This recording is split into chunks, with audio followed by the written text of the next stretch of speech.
This episode is brought to you by Hasa.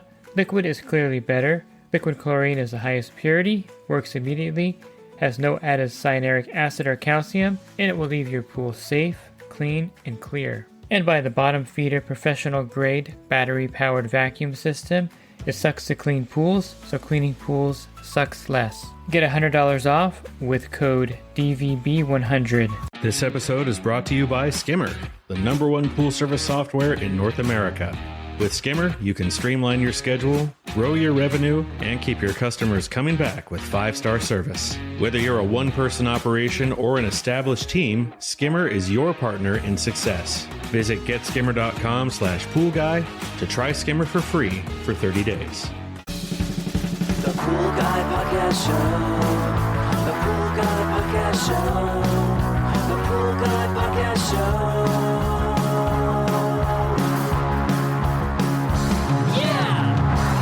And welcome to the Pool Guy Podcast Show. In this episode, I'm going to go over different pool surface types for you. Now, if you're in the market to buy a pool, I'm going to go over the best choice for your pool surface for your area. And if you service pools, I'm going to go over some cautions and some pros and cons of different pool surface types you're going to find out on your pool route. Are you a pool service pro looking to take your business to the next level? Join the Pool Guy Coaching Program. Get expert advice, business tips, exclusive content, and get direct support from me. I'm a 35-year veteran in the industry. Whether you're starting out or scaling up, I've got the tools to help you succeed. Learn more at swimmingpoollearning.com. I think the most common pool surface type varies by your region. If you're like in North Carolina, you're probably going to have a lot of vinyl pools. If maybe you're in a different area, you're going to have a lot of fiberglass pools. Here in Southern California, the most prevalent pool type is your standard plaster, typically white plaster. It can also be colored plaster. We also have a pretty good influx of Pebble Tech pools, and we have a very low amount of vinyl and fiberglass pools. So again, it's pretty area specific of which pool surface type you're going to see most often out there. Which pool surface type do I like the best? Well, for pure durability, I of course like the aggregate Pebble Techs or quartz surfaces. They're the most durable. Pebble Tech, of course, being the most durable surface out there. And then for pure, look and for, I guess, swimmer comfort, I think fiberglass is the best surface type for that. And it's much more affordable than a plaster or a Pebble Tech pool. So let me go over, I'll start with the plaster pool. And the nice thing about the plaster pool is that it's a pretty cost-effective surface type. I wouldn't say cheap, it's inexpensive. The word cheap kind of denotes that it doesn't last long or it has problems, and it really doesn't. It's a very long-lasting surface type. I will say this, though, since they stopped putting asbestos in the plaster mix, which of course is a good thing because asbestos is a very harmful chemical, causes a lot of lung issues. But since they stopped using it, the plaster quality has actually gone down quite a bit as far as the mottling effect. So when I say mottling, it's with 2 T's. This is basically the kind of look you have like a topographical map, basically. When you look at a map, it has like different shades of the same color to give you elevation. And that's kind of what pool mottling looks like. It looks like the color is just not consistent. You may have like a white and then maybe a little darker, kind of grayish color. And there may be different shades of white, basically. But the pure white plaster doesn't really exist in the pool. In fact, most builders will not even warranty white plaster pools, so just be aware of that. Because the mix doesn't have anything that can keep it that pure white. That's what the asbestos did. It really helped make that plaster very pure and white. And there were a number of reasons why it was effective back in the 60s. I mean, you look at the pools that were built back then, the plaster still looks really nice. And it's because asbestos, of course, is kind of a natural bright white material in itself. It also will kind of by itself prevent graying. If you ever been into his house in the 60s and 70s with the asbestos ceiling, you know that it still looks pretty white. And of course, it's stain resistant. And so all these things really help the white plaster stay pretty much white and avoid all the mottling, the different discolorations So I would say that a white plaster pool more or less looks like a cement driveway. If you look at your driveway, it has different shades of colors, and that's kind of how it is in the plaster pool as a white plaster pool now. And so that's the drawback with strictly white plaster pool. So then you're going to say, well, I'll just add a pigment and make it a gray colored plaster pool. That's even worse because the mottling will be even more obvious in a darker color plaster pool. And really there isn't a plaster color except for one color, which I don't recommend you use, but I've had a customer use this, and when he uses this color, the pool looks kind of weird. It's like a greenish tint to it. So it was like a tan colored plaster mix, but when the sun hits it at certain times of the day, it does look like the pool has green algae in it. So yes, the pool didn't have a lot of mottling, I don't think, because the color doesn't have a lot of variations as far as the shades of it, but the pool does look kind of green all the time, so I wouldn't recommend that. So color plaster is not going to fix the mottling. It's going to sometimes make it actually more obvious than if you just left it a white plaster pool. So that's the lowest cost surface type. It is pretty chemical resistant, of course. It can stain, and it also has a shorter lifespan of, the other pool surface types, the Pebble Tech and quartz, I should say. Not all the other surface types, but for the more durable plaster-like surfaces like Pebble Tech and quartz, it does have less of a lifespan than the upper level in pricing or the better pool surface type. So Pebble Tech is the most durable surface type. It's basically just river rock that's been manufactured to make it a pool surface, and they have a lot of different colors you can choose from. So that's another great thing about Pebble Tech. It is more expensive than plaster. If you wanted to go one level above plaster, I would go with a quartz type material. It's more durable than plaster, and it seems to have less mottling. And if you're going to color that, it does have a more consistent color than the plaster pool. And in my experience, it's better, but it's more expensive than the standard plaster.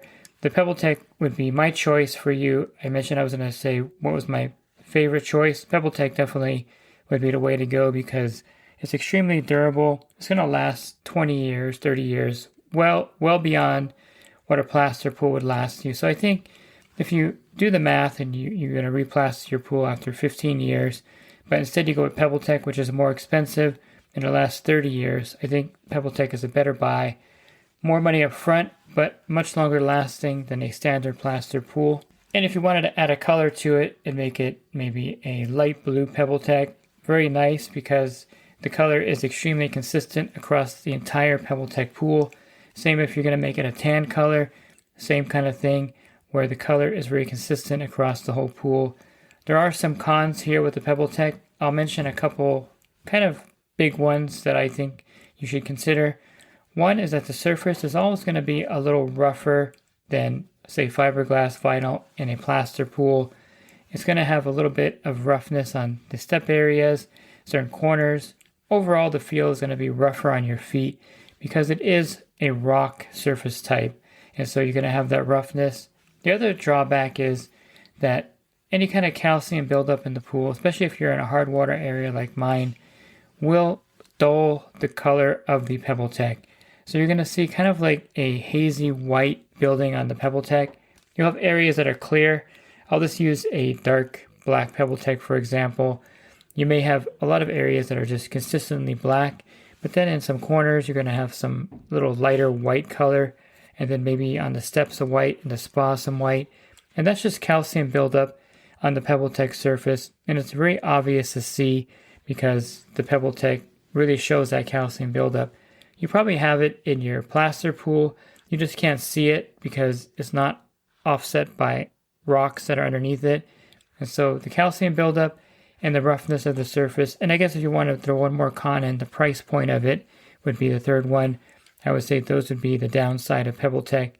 The upside is it looks great and it's very long lasting. If you wanted something in between plaster and Pebble Tech, of course a quartz surface would be the way to go.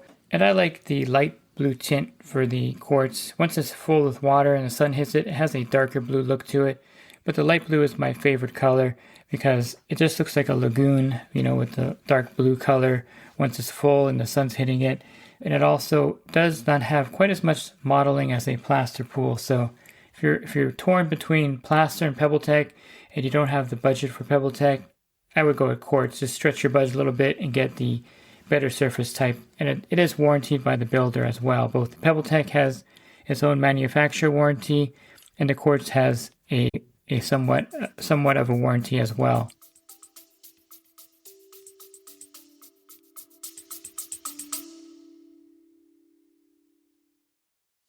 And the Pool Guy Podcast Show has teamed up with UPA to bring you affordable, reliable liability insurance starting at just $64 a month. Get up to $2 million in coverage, and the members of my coaching group get an even lower rate. Protect your business and your peace of mind. Sign up with UPA today by clicking the link in the podcast description. I'll move on to two surface types that I find interesting that they haven't really picked up in California because it's a much more affordable option than Pebble Tech and plaster as well.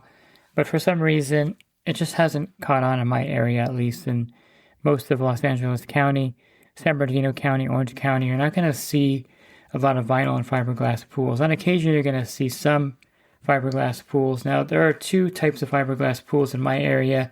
This may be different than you, but there was something that happened, I think, in the 70s and 80s, maybe the 90s as well, where customers wanted that fiberglass feel, but they also wanted a pool that was built in just like a plaster pool.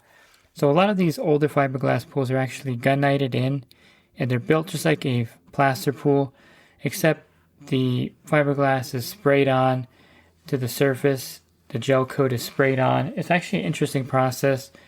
I've seen it done when they had to redo a gel coat. They actually take the surface down to the gunite. They cover everything in the backyard with tarps and with plastic. They cover the fence. They even cover stuff in the neighbor's yard. They'll cover everything that's where the wind can blow the fiberglass particles to. And then they reglaze the fiberglass pool. And so it's like a built-in plaster pool, but with fiberglass. Now, the drawback with the kind of fiberglass pool that's built in like a regular pool, and by the way, you can pretty much tell if it's a built-in fiberglass pool because it has regular pool tile, it has regular coping, so it looks just like a plaster pool, but it does have the fiberglass shell sprayed on. The typical fiberglass pool that you're probably familiar with are the shell type that are dropped in on a crane over the house into the backyard. These really don't have the same foundation as a sprayed fiberglass pool. Basically a plaster Pebble Tech sprayed fiberglass pool. They have the rebar, then they have the gunite. This is actually just a shell. Think of a giant bathtub, kind of. And they prepare it, of course, so that it's not going to move or break. And you can drop these in the backyard. And these fiberglass shells look great. They don't have your tile line or the standard coping because they're just a fiberglass shell. But you can make them look fancy, and you can actually put coping on them if you wanted to. I like them because I mentioned that for a bather, they're the best surface type. They're super smooth. You run your hand along it. It's like running your hand on a surfboard. It's the smoothest surface there is out there. And it feels great. It looks great too. It has a consistent color. And of course, you want to make sure that you don't use anything in this to stain this consistent looking color of the pool.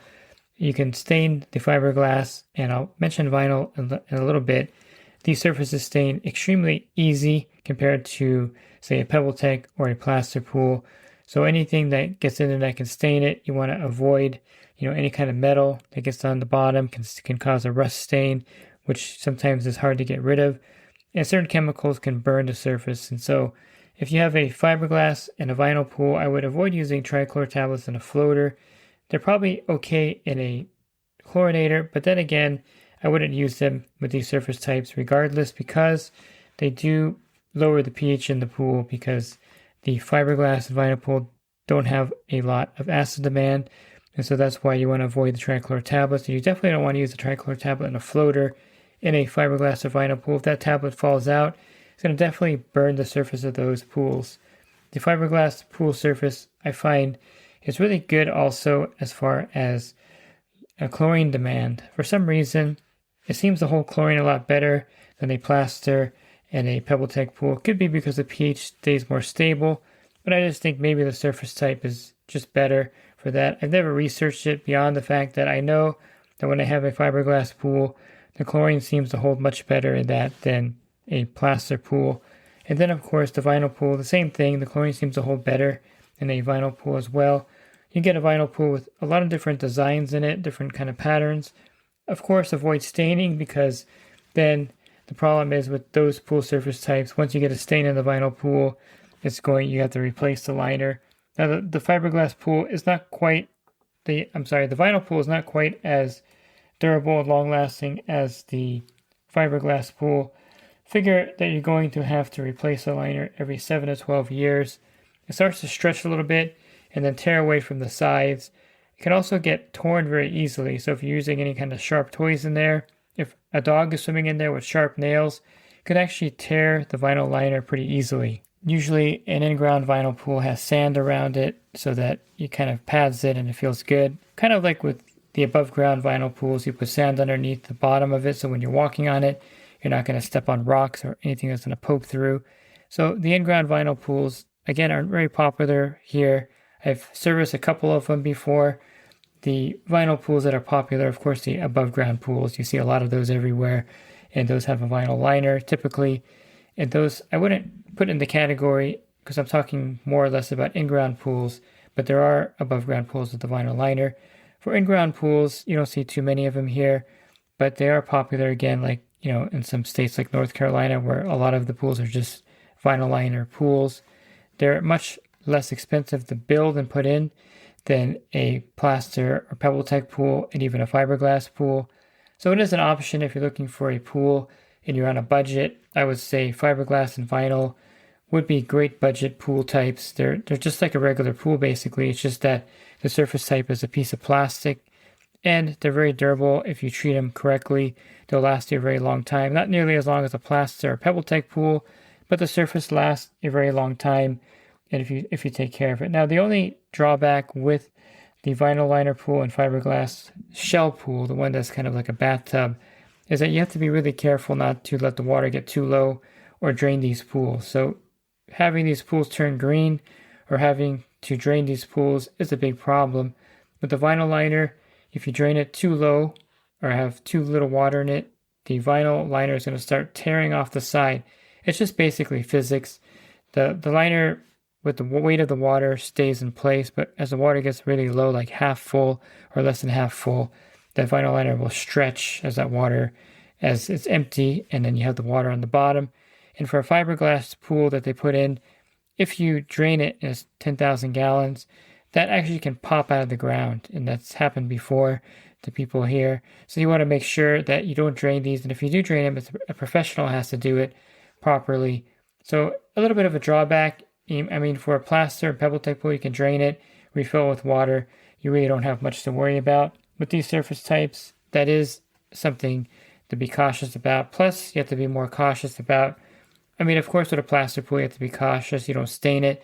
But with these surface types, you have to be even more cautious and careful with something staining the pool surface. So keep that in mind, that they are not as durable and robust as plaster and Pebble Tech, but they are a great option out there. And if you come up to me and say you want to build a pool and you're on a budget, what would I recommend? I would say, well, go with a fiberglass pool or a vinyl pool. I really wouldn't argue against it. I think they're great surface types. They're just underutilized in my area.